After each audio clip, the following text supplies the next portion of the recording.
메타버스 관련 주식들이 많이 올랐죠. 그래서 메타버스에 대해서 무엇인지 제가 한번 10분 동안 정리를 하도록 하겠습니다. 메타버스 왜 관심을 가져야 되냐? 저번에 주식이 다 올랐던 건데 대체 이게 왜? 라고 하는데 메타버스와 NFT는 굉장히 많은 연관이 있어요.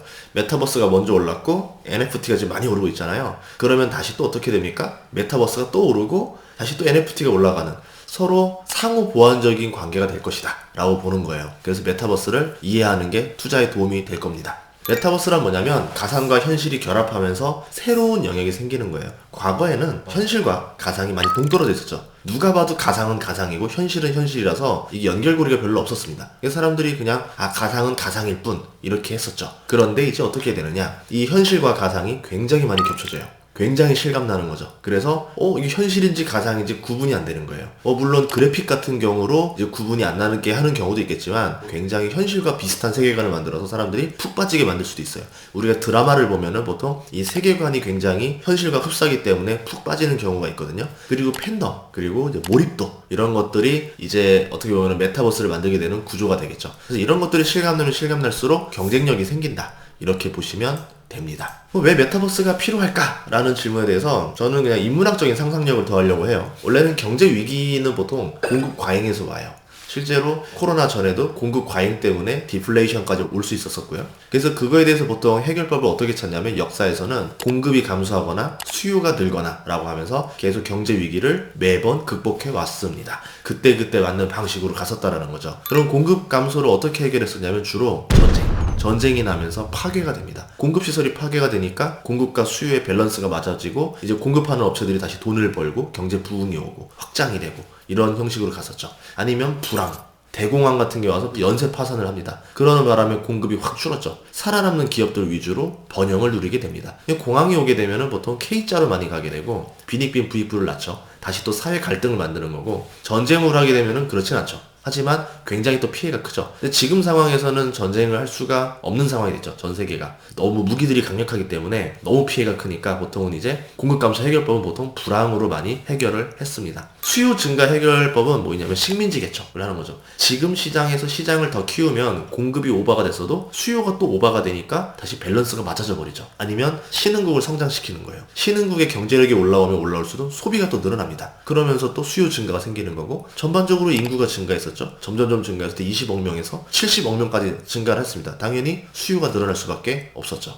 최근 같은 경우는 아까 말한 대로 전쟁이 불가능했고 신흥국 성장도 굉장히 어렵습니다. 지금 큰 공황도 근래에 없었어요. 식민지 개척도 지금 불가능한 상황이죠. 중국과 미국이 이제 어떻게 보면은 신버전의 식민지 개척을 하고 있으려고 하지만 지금 막상 그게 쉽지 않습니다. 갈등이 굉장히 심해요. 그리고 신흥국의 성장과 인구 증가가 동시에 이루어지지가 않고 있어요. 신흥국들이 성장은 하는데 인구가 떨어지거나 출산율이 굉장히 빠르게 낮아지고 있죠. 아니 글로벌 노후화도 있습니다. 유럽이라든가 동아시아도 전반적으로 노후화가 되면서 저출산에 덫에 걸려가지고 점점 출산율이 떨어지고 있습니다. 개척지를 성장하는 것도 쉽지가 않아요. 이제 아프리카라든가 남미가 남았는데 여기는 이제 그 동남아시아나 아시아가 성장할 때랑 방식이 또 달라요. 그들만의 문화, 그들만의 정치가 있기 때문에 이게 뭐 선진국의 그 세계관을 던진다 하더라도 이게 원하는 만큼 수요 증가로 벌어지지가 않고 있습니다. 그래서 메타버스를 지금 하나의 신대륙으로 보는 거죠. 돈이 되는 미개척지다. 여기를 개척하면은 새로운 엘도라도가 열릴 것이다. 희망과 사기가 공존하는 곳이 엘도라도예요. 보통 신대륙 시절에 굉장히 사기 사건도 많았습니다. 존로가 미시시피 거품 사건을 만드는 바람에 굉장히 많은 투자자들이 돈을 잃었죠. 이 메타버스라는 게 어떻게 보면은 굉장히 신대륙이 될 수도 있고, 반대로 보면은 여기서 굉장히 또 많은 피해자가 나올 수도 있다, 이렇게 볼 수도 있어요. 근데 메타버스 시장은 지금 방향에서는 아마 커질 수밖에 없다라고 다들 보고 있어요. 제가 봐도 메타버스 쪽으로 가지 않겠는가 라고 생각을 하고 있고요. 실제로 전문가들 의견을 봤을 때 2028년에 메타버스 시장 규모가 1000조에 이를 것이다. 이 시장이 굉장히 큰 겁니다. 근데 이 메타버스 시장만 1000조고 여기에다가 NFT라는 걸 씌우게 되면은 시장 규모는 배 이상으로 확대가 됩니다. 애플의 시가총액이 3000조고 구글이 2300조, 아마존이 2100조, 페이스북이 1100조예요. 지금 페이스북이 메타로 넘어가는데 만약에 페이스북이 이 메타 시장을 잡아먹게 되면은 애플과 구글, 아마존을 뛰어넘는 독점적인 회사로 바꿀 수가 있겠죠. 그래서 메타로 뛰어넘는 겁니다. 돈이 되기 때문에.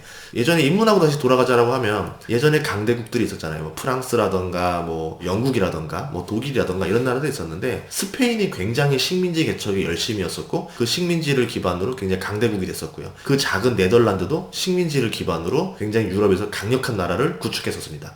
지금 기업들은 메타버스를 먼저 잡는 사람이 다시 또 강대국으로 부상할 수 있다, 이렇게 본다라는 거예요.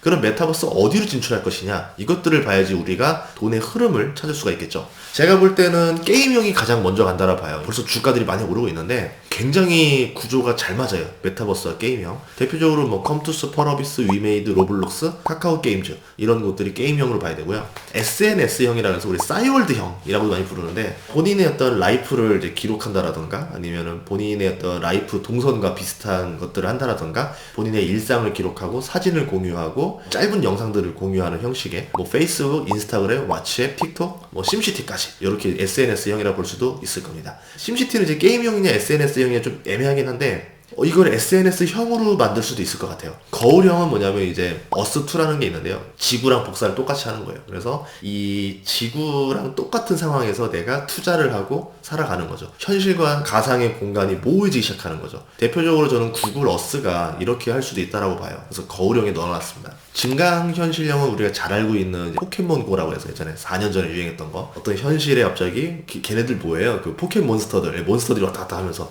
잡아내고 하는 것들도 할 수 있다라는 거죠. 이제 이것들이 많이 바뀔 겁니다. 메타버스가 유행하게 된 이유 중에 하나는 뭐냐면 익명성을 원하는 사회가 있어서 그런 것 같아요. 정보가 많이 확대가 됐죠. 정보가 확대가 되니까 정보의 격차가 거의 사라졌어요. 그렇게 사람들이 다 알아요. 옛날처럼 무지해서 모르지 않아. 다 아니까 말을 하고 싶은 거예요. 그 아니잖아라 말을 하고 싶은데, 아니면 이걸 물어보고 싶은데 물어볼 수 없는 경우가 많아요. 왜? 체면 때문에, 지위 때문에, 아니면 내가 지금 을이고 저쪽이 갑이기 때문에, 이런 경우가 많죠. 또 사람들은 뭐냐면 행동에 대한 책임을 지고 싶지 않은 본능이 있어요. 내가 정말 물어보고 싶은데 그걸 물어봤다가 망신당하지는 않을까? 아니면 내가 이렇게 해서 이건 아니라고 주장했다가 혹시 해고를 당하지 않을까? 이런 두려움들이 있다는 거죠.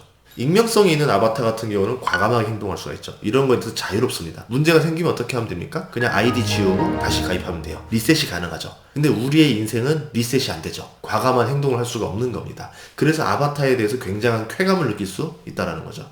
이 과감한 행동을 할 수 있는 곳이 메타버스라는 거고, 여기서 현실에서 들렸던 억눌림이 표출된다. 그래서 메타버스가 뜰 것이다. 저는 그렇게 봐요. 그럼 게임이 가장 메타버스 수혜를 받을 거라고 했는데, 왜 그러냐면 굉장히 잘 어울린다 했잖아요. 게임 자체가 가상현실이에요. 메타버스의 이미 일부입니다. 게임 안에서 생산과 소비가 벌어지고 있습니다. 경제 활동이 벌어지죠. 그러면 여기서 게임 회사들이 돈을 벌 구조가 나온다라는 거예요. 실제로 현실 세계에 돈을 투입해서 지금 아이템을 사고 경쟁을 벌이고 있는 게 게임 아니잖아요. 그럼 게임사들은 메타버스가 그렇게 부담스럽지 않은 거예요. 이미 벌써 우리는 메타버스 하고 있는데, 이렇게 말할 수 있다라는 거죠. 그럼 게임사들은 이제 단순한 메타버스가 아니라 이제 플랫폼을 꿈꾸는 겁니다. 게임의 플랫폼. 그 안에서 여러 게임을 장착하는 거예요. 로블록스 같이. 소비자들이 다른 게임 플랫폼으로 넘어가지 못하고 우리 플랫폼 안에서 계속 돌게 하는 거예요. 뭐 대표적으로 치자면은 카카오 게임즈 안에서만 돌게 만드는 겁니다. 카카오 게임즈 밖으로 못 넘어가게 한다는 거죠. 그래서 지금 플랫폼 장벽을 치고 있는 거예요. 이제 같은 플랫폼 안에서는 이제 뭐냐면 NFT라는 토큰을 발행하는 거예요. 이제 그러면서 A라는 게임을 통해서는 이 NFT 토큰을 벌어들이기 시작하고, B라는 게임으로 넘어가서는 이 토큰을 활용해서 뭐 아이템을 산다라던가 레벨을 올린다던가 이런 것들을 하겠죠. 이제 그 토큰은 뭐냐면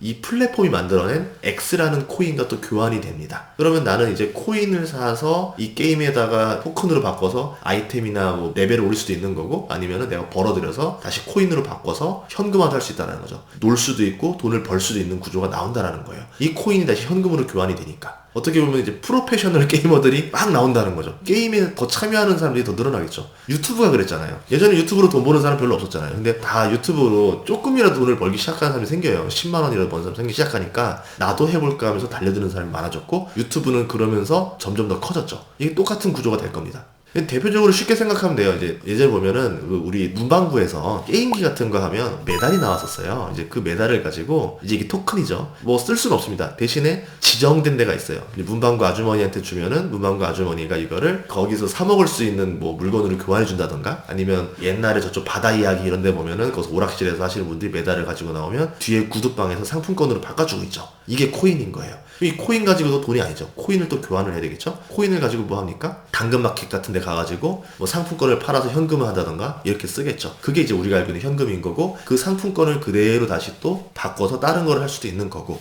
이런 형태가 지금 메타버스의 구조다 라고 보시면 됩니다. 그래서 NFT를 끼지 않으면은 사업이 나올 수가 없는 구조예요. 메타버스 언제 투자해야 되냐? 그때는 무주인 거죠. 그래서 어디에 투자를 해야 될까? 이거는 솔직히 되지 않을까 싶습니다.